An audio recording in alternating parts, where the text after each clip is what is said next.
You are now tuned into the 2-Minute Warning, a live stream community conversation pertaining to social and political issues and how we can collectively resolve them. Powered by the Westside Gazette.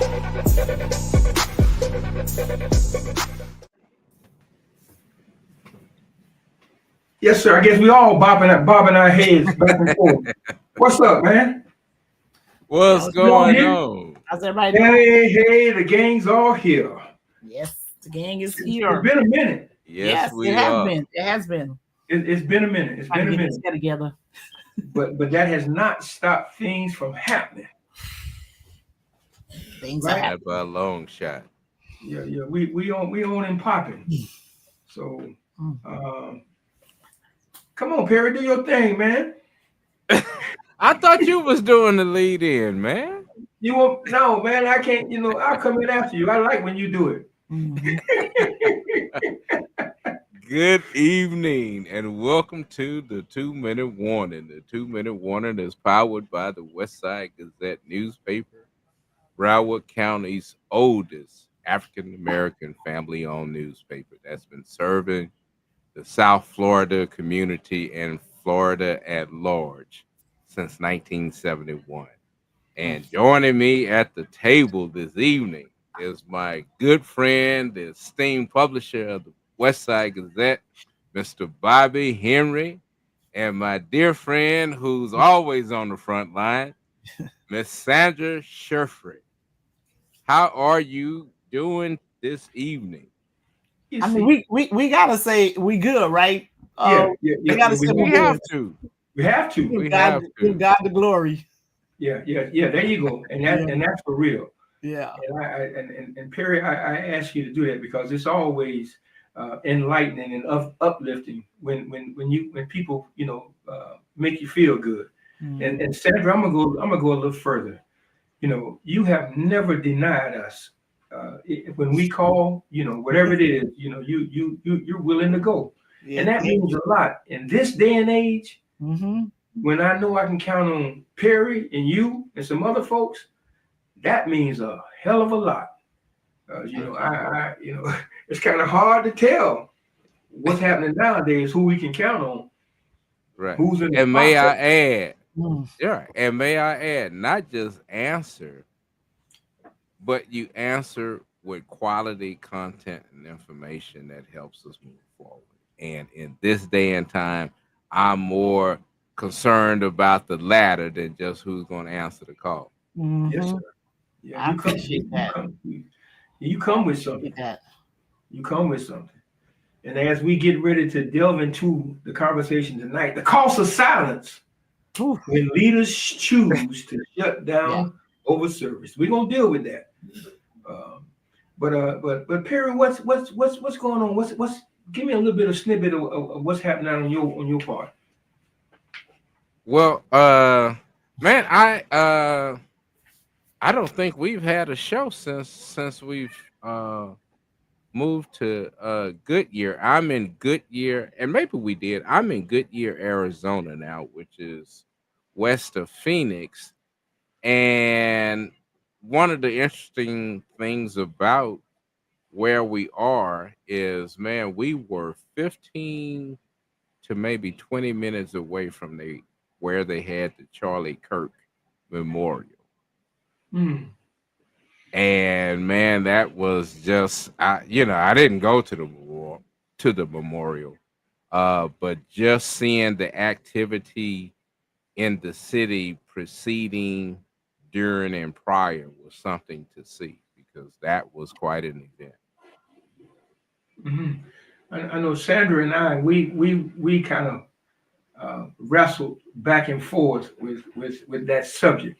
And so that was something that and we're still finding a way for us to put that on the table for discussion, and not out of fear, because we don't have the spirit of fear. Sandra, what's happening on your end? What's fresh on your part? Well, so I'm gonna just go a little bit with what Perry's talking about when he mentioned Charlie Kirk. A parent. So I'm a graduate of the University of Florida. And we're told that the state has just passed something where they have to name some streets after Charlie Kirk. Now, I don't know if that's fake news or nothing, but that was some news that I read today, that they're going to change the name of one of the streets in Gainesville and name it on behalf of Charlie Kirk. And there might be some more colleges and universities that's going to have to make that decision. Yeah. Okay. Well, we're gonna get into the discussion. Mm-hmm. We have our sports aficionado, our legend, our Hall of Famer, waiting back in the well, he's in the huddle, about to break out. He's calling the plays, so he's about to come out and give us his play. So if we can, Coach Robinson. Good evening, everybody. Good evening. You can hear me, Bobby, all right. How are you? I'm doing fine, and I've just been listening to your opening presentation, and somehow it's a little bit disturbing when we're tearing up streets and naming holidays after people who really don't deserve it. But that's not my territory, so I'll leave it alone.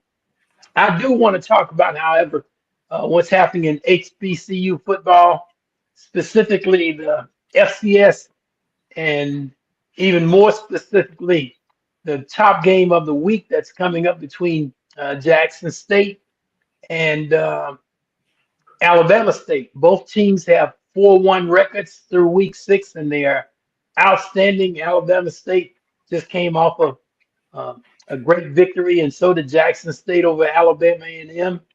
They're going to play the game in Jackson, Mississippi. It should be an outstanding game, and it should be a precursor to the Celebration Bowl, which is played in Atlanta, Georgia. You all know it will be a MEAC team against a SWAC team. So either one of those teams will be out of the loop when it comes to the Black Championship, which will be played in Atlanta.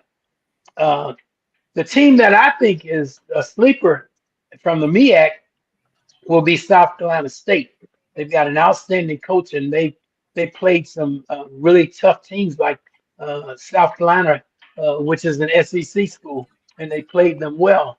So that's one you ought to look out for. But the top 5 FCS teams right now are Jackson State #1, Alabama State #2, North Carolina Central University out of Durham #3, Prairie View #4, and Delaware State #5. So you've got like 3 SWAC schools and 2 MEAC schools in the top 5. There's another game that's really pretty interesting that's coming up this week. That's Howard University and Norfolk State. And it's interesting because you know who Norfolk State's coach is. That's Michael Vick. And they are going to move the venue to a larger venue because of the interest in the game. So we'll see how that plays out. I don't know if you all heard about the Fort Valley Central State debacle. It was Fort Valley's homecoming, and they lost to Central State 18-14, and there was a brawl that followed the game. And because of that brawl, players from both teams will be suspended, and the 2 coaches for the next game this week. And that comes on the heels of band members from Fort Valley State being suspended because of hazing. So they were not able to participate in their homecoming activities. It's absolutely amazing. I know we don't want to talk about too much negative, but homecoming is very important in HBCUs, and they're happening all over the country. So, and everybody's talking about which one is the best. And they say because of North Carolina A&T's as the largest HBCU with 14,000 students, they will have over 200,000 people in that town. You know, it's absolutely amazing. And we can't forget Tuskegee. You know, we sit on the hill, and we have tents, and we sit in the valley, and it's going to be amazing. A lot of barbecue and aroma in the air. So I'm sure that every HBCU in the country will be celebrating. Asia Wilson, you all, is the place for the Las Vegas Aces, and they right now have taken a commanding 3-0 lead over the Phoenix Mercury, Perry, and it looks like they're on the verge of winning their 4th WNBA championship. Yeah. And I know you. Let me just move quickly. Deion Sanders. I want everybody to keep him in our prayers because he is suffering from blood clots in his feet and his legs, and that's so sad because he's done an outstanding job at Colorado, and we just hope that he's able to continue coaching. That's something we ought to keep our eyes on. And the Miami Dolphins are the Miami Dolphins, and they're hard to root for. Right. And Right. and finally, LeBron James is going to be out for 3 or 4 weeks because of sciatica. So the sports keeps on giving. Yeah. And I'll just bring it to you. But what you all are going to be talking about is much more important because without a democracy, sports pales in comparison. So I'll be listening. Y'all have a great Right. show, and that's all I have for you tonight. Okay. But Coach, they need that Coach, joy. They Coach. need a little bit of joy in their life, though. You need Yeah. that. You need that break, and you need that joy from Absolutely. that whole It was one thing you said, Noonie, when you mentioned the fact that they had to move to a larger venue to accommodate Howard and Norfolk State, right? you brought it in the background, right? Yeah. now remember what happened, with FAMU and Mississippi State. Absolutely. Yeah, Absolutely. that was a debacle, so.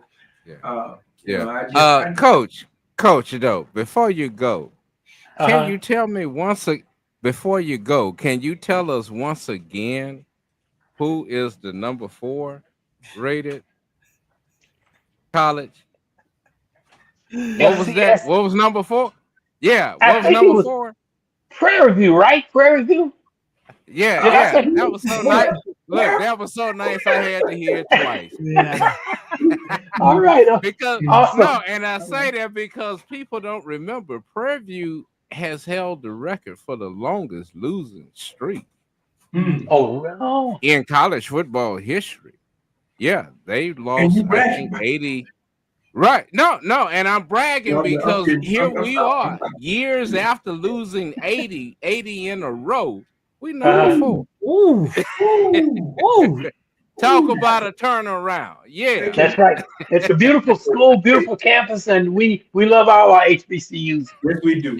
Perry said they was putting engineers and doctors out in the street, so they wasn't worried about no sports. Okay, so Hey, can you imagine seeing a doctor on the football field with his stethoscope? No, that's good. But I want to bring up one of our viewers, and thank you so very much, Mr. Darryl Wilcox. Darryl brought an answer to what you were talking about, Attorney Sandra. When Darryl said state representative. Okay. All right. So here we go. On the screen, here we go. Darryl said, Mr. Wilcox said, State Representative Kevin Steele, a Republican. Is that a Republican? Yeah, from Dade City. Mm-hmm. God, dog it, how? That's not Dade County. That's not Dade County. Dade City, not Dade County. That's not Dade County. That's Dade City. We know what's in Dade City. Field House Bill was that 113 Tuesday, which will require all Florida's public state universities and colleges to rename one roadway on their campuses after Kirk. I was hoping it was fake news, but I did read it right, I guess. That's wild. That's wild. That's wild. We're like straight read. They like straight up rewriting history in people's face. Yeah. So they want to put a Kirk? They want to put a Charlie Kirk road street on FAMU campus? All on state. All on. Yeah. FAMU is a state. Isn't that something, man? Isn't that something? Well, we're gonna talk about that, and we'll probably bring it under the umbrella of free speech, maybe, since we're supposed to have that, right? So, but thank you, Mr. Wilcox, for that information. Thank you. And what Darryl said, as far as I know, the bill has not passed, and has not passed and been enacted into law.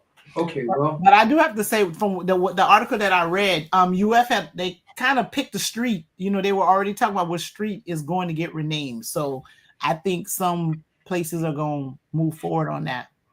Can y'all imagine being on the set at Homecoming, and on the set, the street, whatever that comes through there is named Kirk. Oh man, hold on. All right, let me regroup. Calm down. Okay, let's do this. Well, let's get ready, y'all. We got a special guest coming on, and she hadn't come in the back room just yet.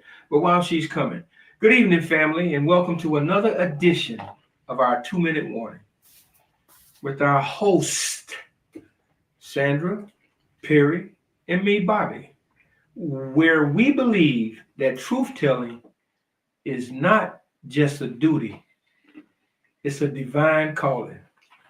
And when I say that, that causes for us to go into our reservoirs and try to come up with enough backbone to say, we're not going to walk on Kirk's highway. And I'll just touch it like that. Tonight, we're tackling a crisis that goes beyond politics. It cuts to the moral core of leadership in this country. While the people cry out for help, our government is on the brink of shutting down. The Attorney General, if you can call it that, the Attorney General's office faces paralysis. She's stuck on stupid. Federal workers are left hanging, and the very leaders elected to serve are choosing silence over service, politics over people. So tonight, we ask, what happens when those in power stop listening? And we're going to jump across all boundaries, Republican, Democrats, Black, white, LBGTQ, WXYZ. When people, those in power, stop listening to people they serve, who's truly responsible for the standstill? And what can communities like ours do when Washington chooses to walk away? Now, if we can, I see our special guest has arrived. If we can bring her to the forefront, that would be great. Hi, good evening. Good evening. Good evening, our friend. Good evening. Well, enlighten us a little bit, if you will, to what's happening. What's going on? What's with this shutdown? Give us a little short synopsis, and we're gonna jump in with some stuff. Wonderful. Well, we are in I think, the 9th day, going on our 10th day of the shutdown. This shutdown actually is manufactured. The Republicans did want it, including the president, because he has different powers that he can exercise during this shutdown. Now, we actually said that we will negotiate if you will give us the tax credits. Many people don't realize what the tax credits are, but many people who are on the Affordable Care Act actually now have tax credits, so it's affordable. So what does that look like in my district? Usually people who may be a family, they would pay $600 a month. Now that's going to jump to over $2,500 a month, making accessibility to healthcare impossible, leaving many people without health insurance. And we're always looking at the compound effects. They already cut Medicaid. They've also cut some money when it comes to SNAP. So this actually would be a huge blow, especially for my district. And so we said we would give you the 7 votes that you need if, in fact, you extend the tax credits and allow Americans to have their health insurance, and also think about what money we can get back as far as the money they cut. That comes to housing, SNAP. So we were trying to negotiate, but for some odd reason, they didn't want to negotiate with us. Never had meetings to have any negotiations, nothing. And then they sent some of the Senate Republicans home, even after we were voting on Friday, and they canceled our votes in DC as far as the House. That's when it became a reality that they actually wanted this shutdown so they can go ahead and furlough and continue their mass firing so they can have tax credits for billionaires.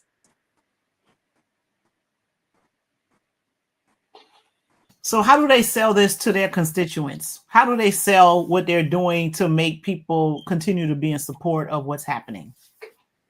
Oversimplification and making up lies. Right now, they're saying that we did this shutdown because we wanted to give money to give healthcare to illegals. Absolutely false. Illegals get no health care. That's not happening. But remember, this has been the scapegoat for their entire existence. Everything, blame it on illegals. They're taking your jobs. They're taking your health care. They're taking everything. And many people don't understand what actually happens and that that can't happen. But that has been the scapegoat. But if you look at who's actually winning and getting what they want, it is the administration.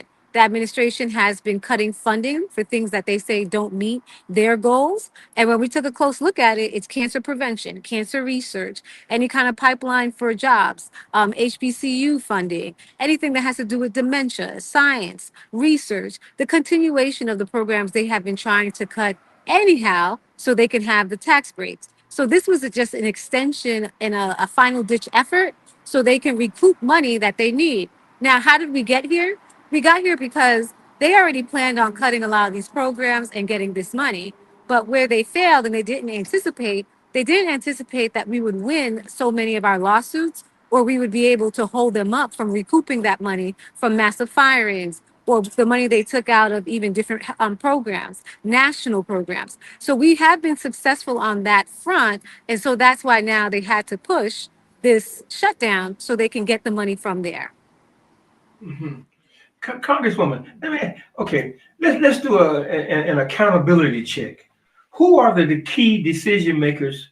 Who are the key decision makers responsible for this shutdown, and what does it reveal about our leadership priorities in America today?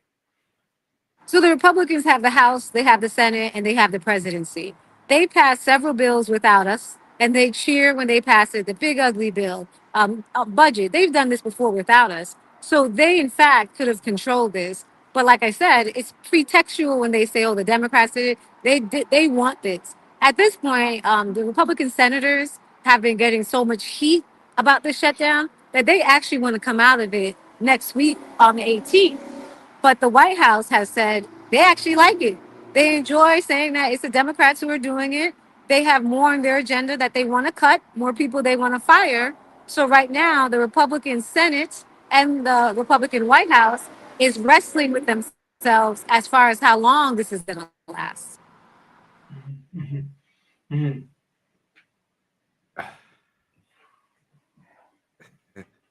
Is that you, Perry? Yeah. Did we lose? Yeah, she froze and then she went off, but I think she'll come back in.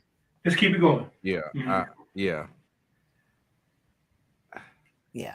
What's your Well, thoughts, I Perry? mean, I think the Congresswoman articulated it for those of us who have been in tune with where this has gone. I think she did a great job with articulating the timeline.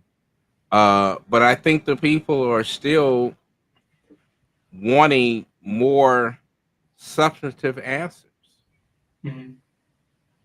You know, we know how we got here, but for the life of me, I'm just saying I mean, I'm not a genius. And I'm not a lawyer, but how in the hell did you think you was going to deal with the Republicans? What have they shown you to think that they were going to deal forthrightly in this in the first place?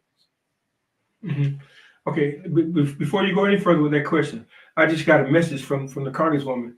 Evidently, it's a storm where she is, and she lost connection. She Right. just texted me and say she lost connection. So let us continue Right. with our conversation and see if we can do this. I Yeah. also see that Brother David Wright, he was thanking the Congresswoman for coming on to tell us the truth. So we were trying to get to the point where we could Right. have some truth presented to us from our leadership. Right. Now, I know for me, I'm still not second guessing, but apprehensive about those in leadership. And not, I won't put this at the Right. Congressman's feet, but those who are in leadership supposed to be representing us. What in the hell are they doing? So Yeah. mhm. That's the part that puzzles me, because I've gotten to, I kind of stopped watching the news because I just, I'm just like, I can't hear it, right? So I was like, okay, well, I'm gonna start reading it, and even that is becoming like extremely distressing. But with all that being said, I'm just like, how is it that people aren't jumping up and down, screaming, protesting up and down on every street with the types of things that are happening? Like, it just seemed like it's way too quiet for all of what is going on. Like, that's just my impression.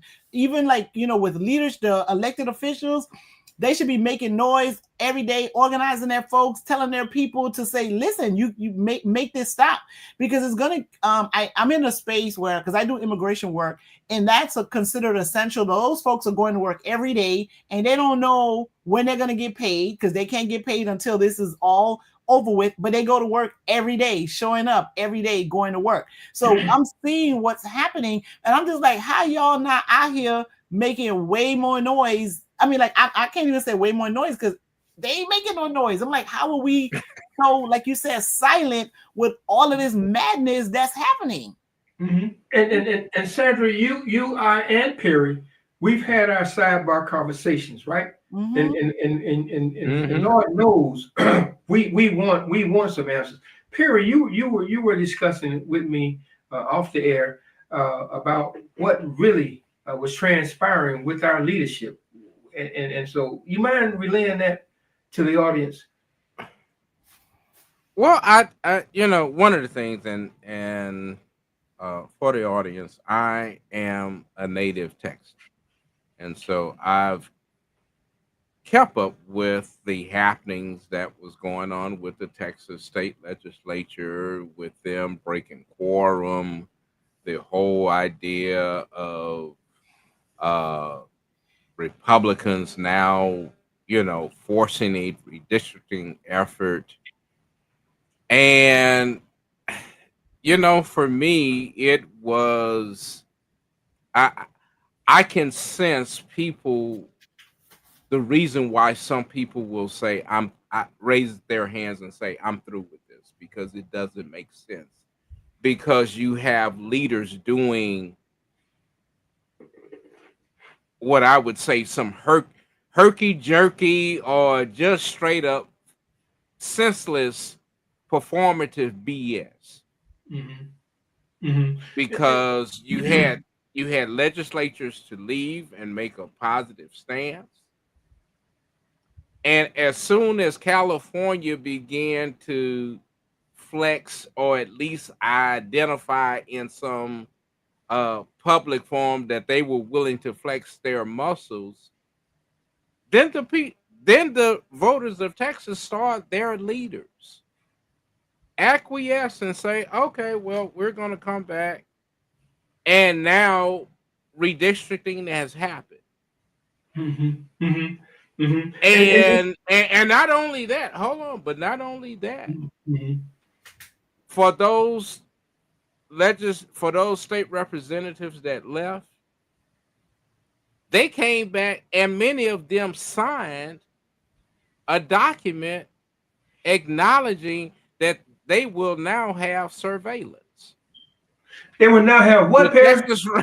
They will now have surveillance on them, because to watch their movements. They gave the author. They signed over their authority. So that makes people question their leaders. What? I mean, what are you leading me into? Yeah. Hold that, Sandra. Yes. Now, in your realm, in your wheelhouse, you're dealing with not for the majority, but you're dealing with those who are really fearful about even coming outside. They ain't going outside. They ain't going to work. They ain't going to the store. They ain't going to church. They not. And the thing is, like, and rightly so, because sometimes you're like, sometimes people are living in fear, and you're like, no, you don't need to be scared, because you will get protected. We have, we're gonna be protected, and they're just listening to rumors in the streets that ain't necessarily so. No, this is for real, and they are right. They are justified in all the fear that they're feeling right now because of the things that are being done. There were ways in which, like, if a person was here undocumented, if they were here long enough, if they've had children or they're married, that even if they were detained, they were able to like bond out, they were able to, you know, file some applications. That is no more. They're not bonding. No one, it's very few people that can bond out of immigration right now if you get picked up. When I say very few, it's very few of them. Everybody else, you could have been you know, when you see those stories about people that get picked up at the courthouse. Now, the thing was, we don't know that who's here. So those people are showing up to court. They're doing all the things y'all told them to do, and they're still being punished for it. And those are the ones that's really considered low-hanging fruit because they are doing the right thing, right? And they're getting picked up. So the fear that exists, it is for real, and I understand it. It is not. It's for real because what's happening, people don't have any idea. And the big thing is, like, they're categorizing anybody that's not a lawful permanent resident or a citizen of the United States as undocumented. And that's not true. That's not the definition of an undocumented person. But they're just throwing anybody. If you don't have those, a citizen, you're not a resident, you're considered undocumented, and you can get it and get detained. And it's insane. Okay. And to one of our viewers, Miss Eva Brock, she says that they are protesting in the streets. I want to know where and who and about what. I want to know. I was watching the news the other day, and what I saw in Chicago, it kind of like I'm saying, oh boy, now this stuff is about to hit. They're shooting people now, but they shot this woman, they shot this lady. So but before that, the people on the streets. Mm-hmm. The ICE were trying to take this man into custody, and they did enough jugging at him and antagonizing him that ICE had to leave.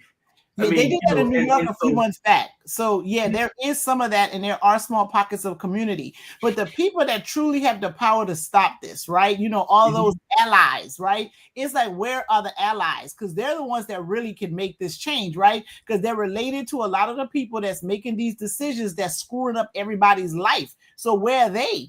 You know what I mean? The immigrant community that's trying to stop this, you know, ICE. Yes, there's so much they can do, but where are these allies that can really make a difference?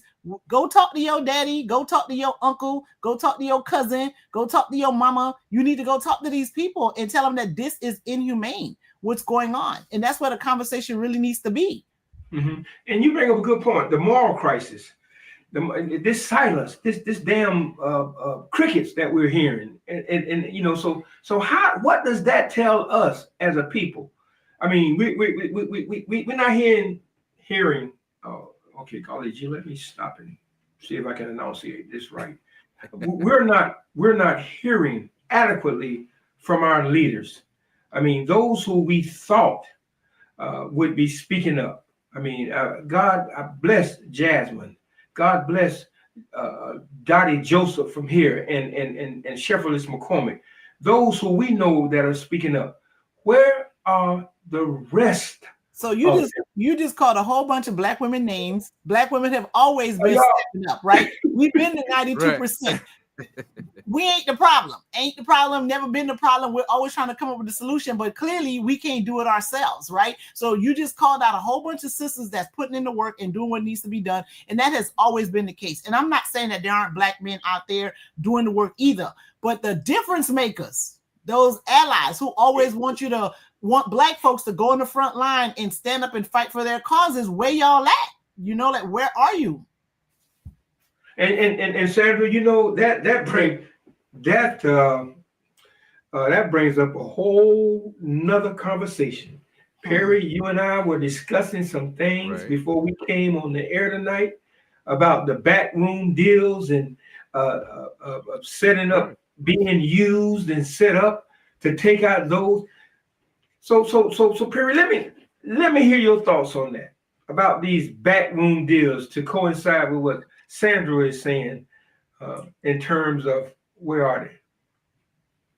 Well, you know, for me, Bobby, I've always, you know, we've entered this age of performative politics.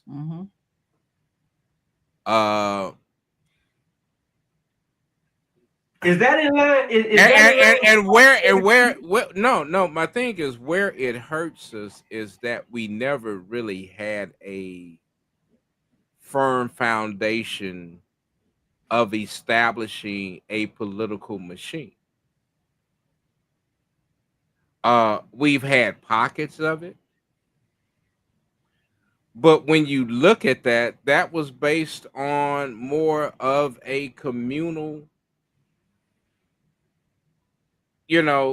theory we were more grassroots. But we've grown away. The black community has grown away from a grassroots mentality. It has pockets, but its leadership is far removed from its grassroots movement. Mm-hmm. And we have to acknowledge that. I mean, we keep treading around that because again, we keep saying, well, we don't want to damage our own with our internal baggage. Well, as I said, my dad used to always tell me, Perry, you can't fix anything that you're not willing to face. And there's no guarantee that you're going to fix it if you face it, but there sure is a guarantee that it won't be fixed if you won't face it. Hold that, Perry. Hold that right there, Sandra. I see your brain. I see your brain turning. No, I listen. I agree with that. I'm gonna beat you up about these black women. Now I'm gonna get on you. Listen, now y'all got to show it now. Come on. No, for real. We do our part. So I don't want to hear it. Like, Right. I agree. We don't. Black women is not a problem. We tried to tell you. We tried to warn you. We did all the things. It's like all that is true. All that is true. So, and I see we got Pastor Brandon Jones for Pompano on the line. I wish he would comment and say something, because this is we need all of this. Not only do we need conversation, we need actions. Somebody needs to stand up and take one for the team. Who's doing that? What do you mean take one from the team? You know what I mean. With all this, come on now, knuckle up and guard your grill. If you okay, get into right, the game, right. No, I'll give you a good example, Sam. Okay, because I got some unpopular opinions, boy. I tell you. No. Here's what gets me. Right, here's what gets me. Again, going back to the legislators in Texas, I heard more state leaders be concerned about being sent to jail as a result of them leaving, and they were worried, rightfully so. I mean, nobody wants to go to jail, and nobody wants to see their family at home. But when I blanket this over you citing your concern while also trying to say you willing to you here you are raising John Lewis and you want to be in good trouble. John Lewis got what was with an inch of his life, and you're telling me that the threat of being arrested is equal to that? Now now let me say, now I've been a brother that's been arrested, and none of it was for any good. Shh, I ain't messing with grown folks. Right. Let me just be honest, but let me not be afraid of going to jail for righteousness' sake. Mm-hmm. Now that makes me question leadership, and I'm just being honest. I'm willing to dissect issues and everything else, but when you are willing, when you rightfully say, "Oh, now that's my limit," you've just lost the battle. Mm-hmm. Yeah, and Perry, that is a need for the conversation for us to have, to get those who, I don't want to say, I'll say spiritually connected, and have this conversation. Right. What does that mean? What, so we need to understand that. We need to understand when they say we're not fighting against flesh and blood, but against principalities and wickedness in high places. Mm-hmm. So we need to understand that. And I think that when that line is drawn in the sand, then we hop on side of some stuff that don't even matter. We get away from the point. We're talking about a spiritual connection, and now you want to get into a religious thing. But that's another conversation. I want to do this. I saw something. Okay, I lost it. Oh, okay. Again, Daryl Wilcox. Mr. Wilcox has something to say. And Daryl says, I knew this country was in trouble when there was no real outrage when Trump claimed Haitians were eating dogs and cats on national television.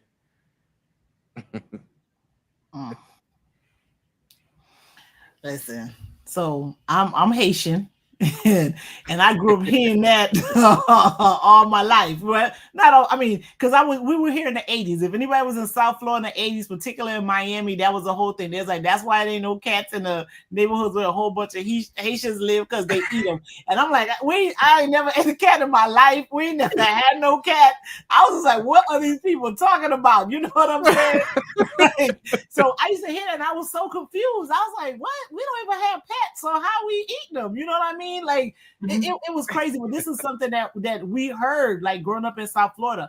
I also grew up at the time where they used to beat up Haitians every Friday, right? Like, and there were times, you know, that we had to be saved. So I understand that. So this insensitivity to people saying things about Haitian folks and there's no real reaction, I wasn't surprised by that, because I grew up in South Florida in the 80s where, you know, and many of folks in Miami-Dade, they'd be like, oh, it's okay for the Cubans to come. We just don't want them Haitians here. I remember hearing this. I grew up hearing this. I mean, some of them may be living with regret right now for making those kind of statements, but you know, but so when people didn't react, I had a different reaction, because again, I'm Haitian, grew up Haitian, people accusing of us eating us cats and dogs, and we ain't never do nothing like that in our life. Well, I remember in Pompano. I'm just saying this for those who came up in Pompano when they had the jam factory and Pompano. The man was arrested because he was selling barbecue dog, and we ate a whole lot of it. Now, I'm just telling y'all. It was a Haitian man? No, it was American man. Okay. So see, we get anyway. Let me come to this question here. Okay, economic ripple. What are the real costs to workers, small businesses, and families when the government operations are frozen? Oh, your welfare check ain't coming through. I'll tell you, Bobby, I was looking that up, and right now, even though SNAP benefits have not been cut, they could soon quickly be cut. The Small Business Administration has stopped processing any loans. Federal Housing and HUD have stopped processing loans.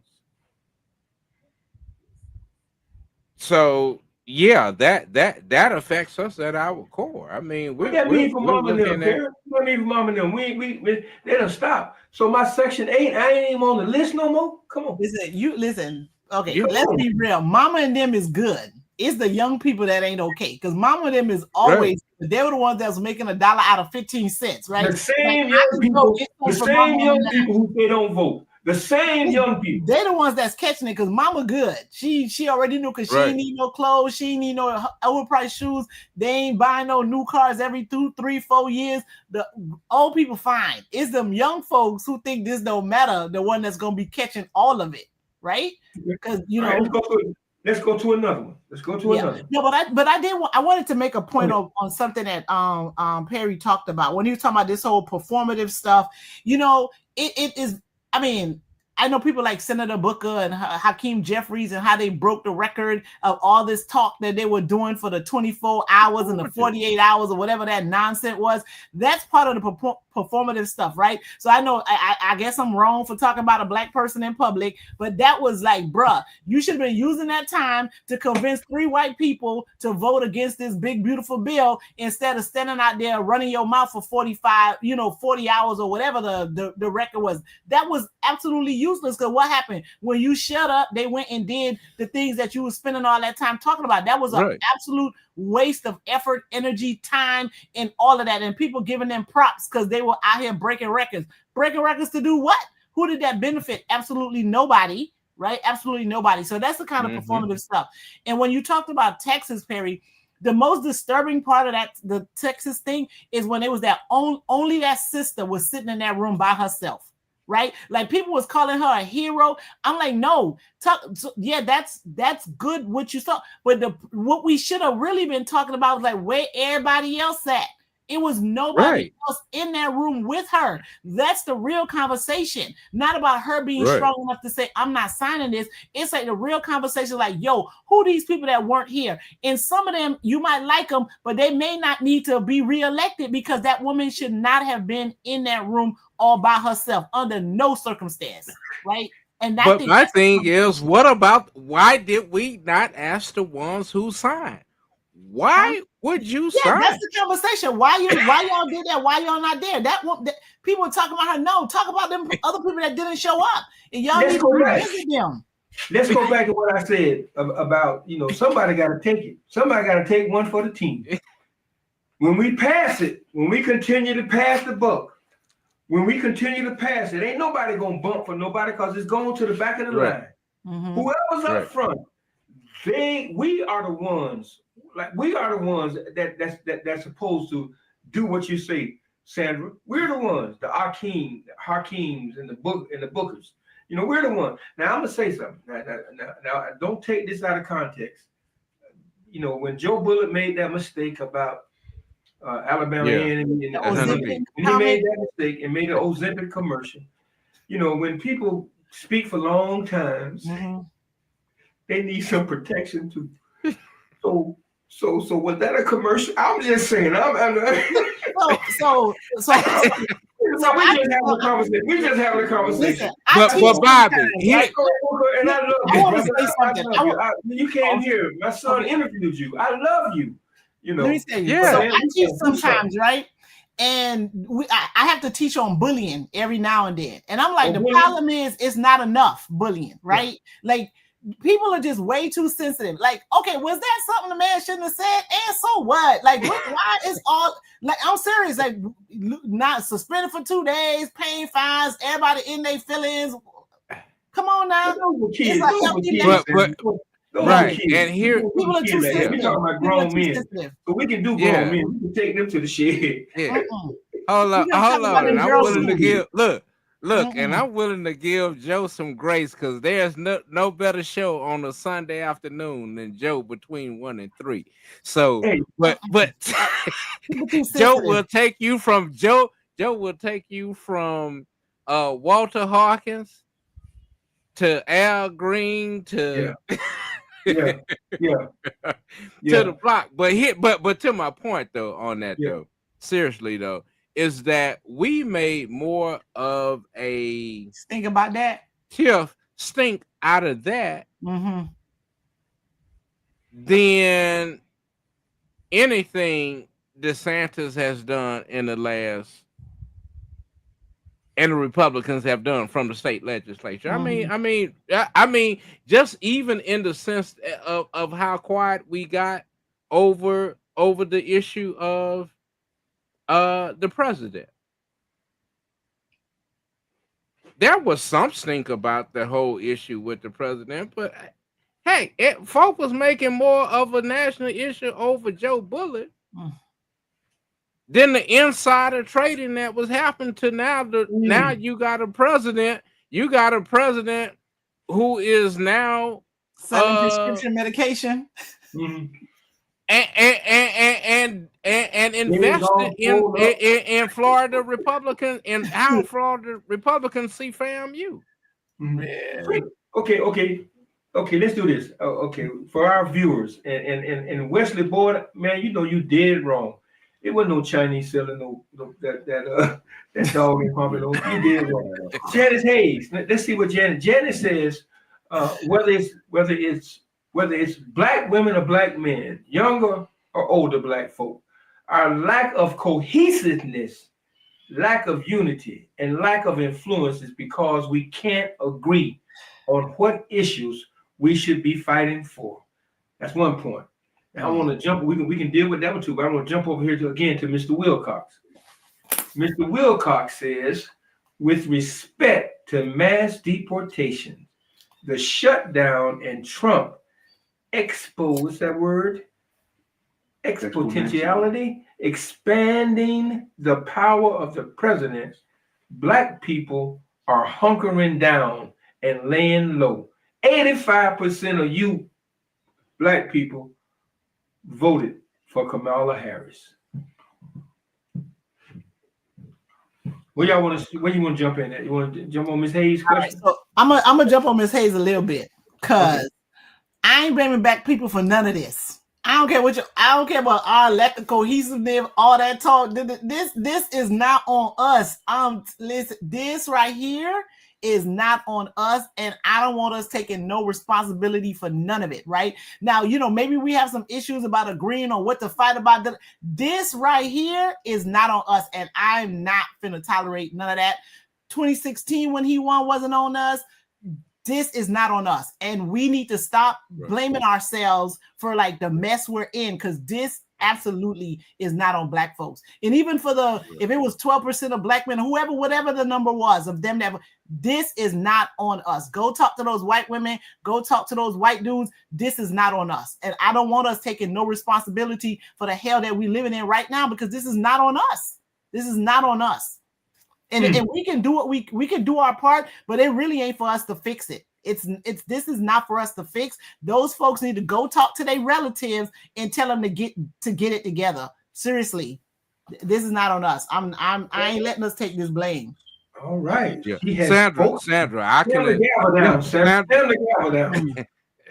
no, I can agree with you on that wholeheartedly. Where I guess I want to take this question is and bring Janice into this is, what do we do in this moment?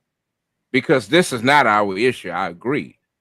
But what we do in this moment should be our utmost concern. Well, I'm gonna say something because and so we do have to find cohesiveness to say what we do in this moment. And where we go in this moment. So my slick response is gonna be, I don't have enough white friends to fix this problem. Right? And then what y'all running for? I don't either. I wish I did. I don't. I ain't got enough to be, so somebody. Well, why y'all running from Darryl Wilcox when he said you Negroes are hunkering down? What Darryl saying? What he saying? He that's what he said. We're hunkering down. Well, we were wrong for 85% of Black people to vote for Kamala. I don't understand. I'm confused by the comment. Maybe I need some clarification, because what I got from him saying, the basis was he was saying Black folk were scared. 85. That's what he was saying. We were hunkering down. To me, Darryl, if I'm wrong, bring it back up. What we scared of? What we have always been scared of, that big white gorilla. I mean, he did. I know, but I also have to admit that in this, that also, if we're going to talk about Kamala, then we also have to address the issue that Black men did not support Kamala, because Black men do have a problem with female leadership. And we found that out, and we don't want to address that in many ways, but that is an issue. Yeah, but that is an issue that does hold us back. And again, it's one of those things that if we ain't willing to look at it and we ain't willing to face it, then let's just say that's some stuff we ain't willing to fix. And when she pulled that pistol and said, "Man, you coming. If you don't, you're going to stay back here and die." I'm not blaming Black folks for Trump, but I'm saying we have to unite.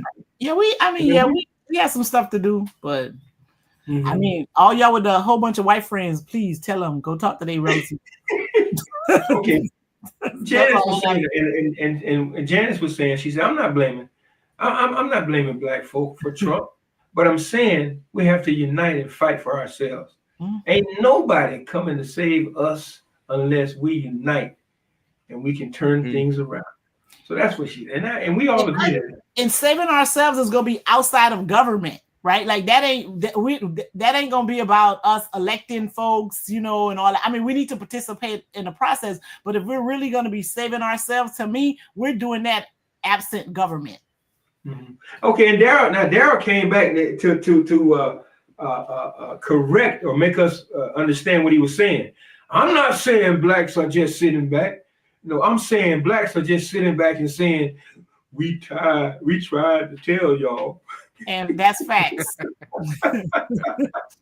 Hey y'all, we Right. get to the top of the hour. We get to the top of the hour, and we really need to have these type of conversations. I think coming back, we need to get those who are Yeah. Spiritually. Well, we all are spiritual, but to come in, let's have that conversation. What does that mean? And to really talk about that. That's one thing. And the other thing was we really need to discuss where we stand with this First Amendment. Are we scared of a right that was given to us? What are we fearful of? What can be done? Hell, we don't went through everything that they've come up with. So what is it, our leaders and those in grassroots organizations? What is it? Why are you so scared to say something? Why? What's up? So it can't just be Perry and Sandra and Bobby. It's gonna take all of us. Wesley Boyd, you over there talking. It's gonna take all of us to get involved with this. Okay, so let's go around. Let's go around the table and close this thing out with a thought. How do we move? Where do we move from here? Besides from that attorney freaking general. What her name? Pam Bondi. I'm sorry. What her name is? Pam Bondi. Yeah. Who? Yeah, her. That person. The Florida Attorney General ain't no better. Who? That Ottmeyer, the Florida Attorney General, he ain't no better either. None of them. None of them. It's Right, bad. Neither is a surgeon general, and neither is a surgeon Oh general. my God. Oh shoot. Well, is he in the Kennedy? So yeah. No. But yeah, Bob, I'll start us out on the close. I wish the Congresswoman was here, because the question I really wanted to raise was, what is their strategy heading into 2026? I mean, the landscape has totally changed, and continuing to say these things about voter and we got to get people out. It's time out for that. I mean, that is not going to move the needle with disinterested voters, and because it's not moving the needle with an interested voter. That doesn't move me at all.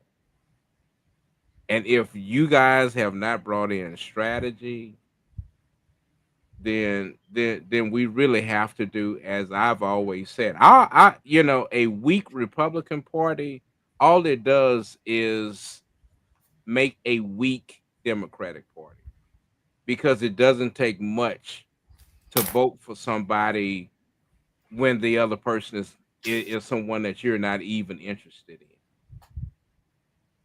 And so we've got weak leaders on the Democratic side who have no idea of what it means to be in a fight. We've not had these sort of fights, Bobby, since the 60s.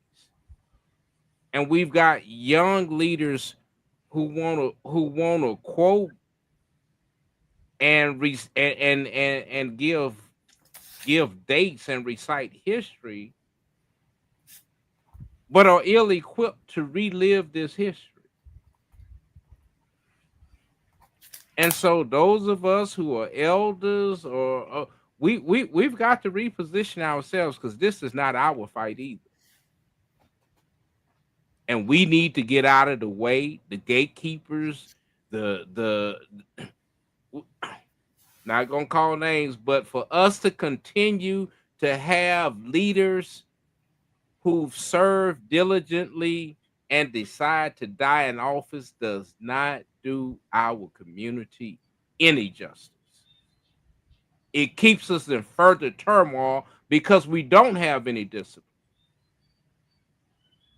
And we continue to lose ground, and we passing this on to our children and grandchildren. What are we passing? We got voting rights, we got affirmative action, and before we could even give it to them, it's without our it has left our hands. So what are we giving?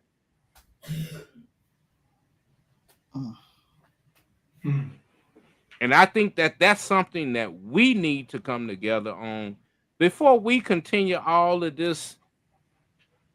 We are a shallow shell of ourselves because we've been faking it and we ain't making it. Okay. Stan? Okay, so Perry he made some of the points that I wanted to make to close out, right?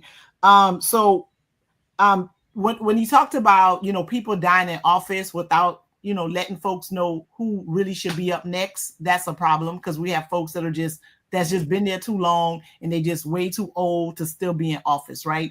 So the unpopular opinion that I have is that, it's a whole lot of them that got to go, right? We got like 435 members of the House of Representatives. I think 385 of them got to go.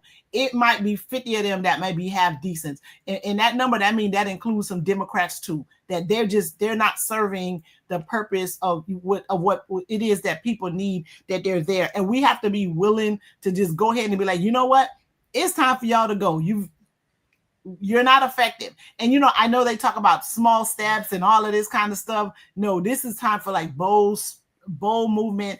And I think the other thing that's happening too, besides the fact that there are too many people that are just too old to be in office, and part of why I think they're too old is because there's a huge disconnect about what regular folks are feeling and what it is that they're needing right now, right? So when we talk about like, we want them to represent our issues, for them, their issues is probably tax breaks that everybody else is talking about, because they get into these positions and their tax bracket changes. And what becomes important to them is very different from a lot of the people that they're there to represent. And then I think the biggest problem is that they're more interested in getting reelected than doing the work of the people. And when your goal is about getting reelected, you're not going to do what the people need, because a lot of times what the people need is very unpopular, with the folks that are trying to stay in office, because many of them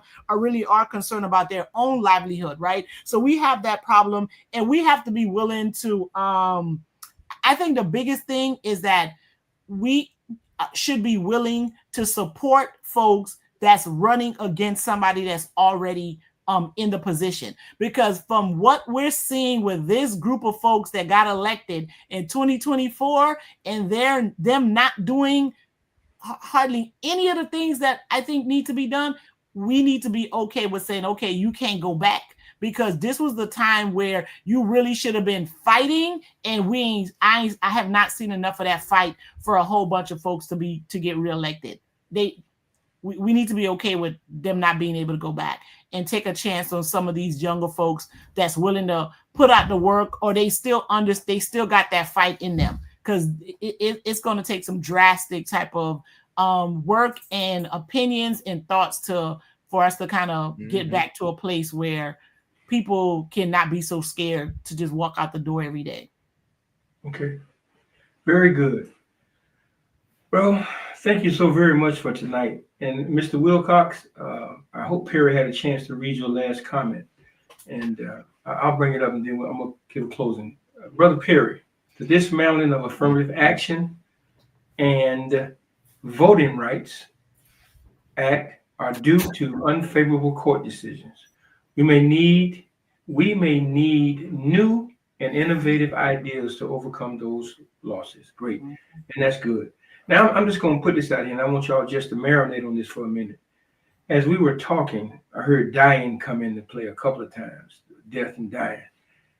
DEI, dying enthusiastically, inadvertently. Now, just deal with that for a moment. Take that home and marinate on that. And I'm going to close this out. I certainly appreciate all the comments, and I certainly want to thank the Congresswoman for coming on here. In spite of what she's going through, some of the darts and arrows that have been flung her way, be them as they are, I just want to give her kudos for willing to come on and perhaps to address some of those issues. Now, I just want to say that. The other thing I want to say is this fight ain't for the faint of heart. If you're scared, move. Get yourself out the way. We don't need you standing in the way of progress. And yes, you've done what you had to do. You were called for such a time as this, and maybe your time is over. So find another way to give us what God has given you to give us, and then move out the way. In times of silence, the people must become the voice. Our strength have always come from unity, from communities that refuse to bow down to fear or indifference. The West Side Gazette and all of those who support us will continue to speak truth, even when the halls of power go quiet. Because leadership without service is just noise, and silence too has a cost. Until the next time. This has been your 2-minute warning, reminding us that together each accomplishes much more. So if you ain't willing to die for a cause, get yourself out of the way. God bless. Have a good night. And thank you so very much.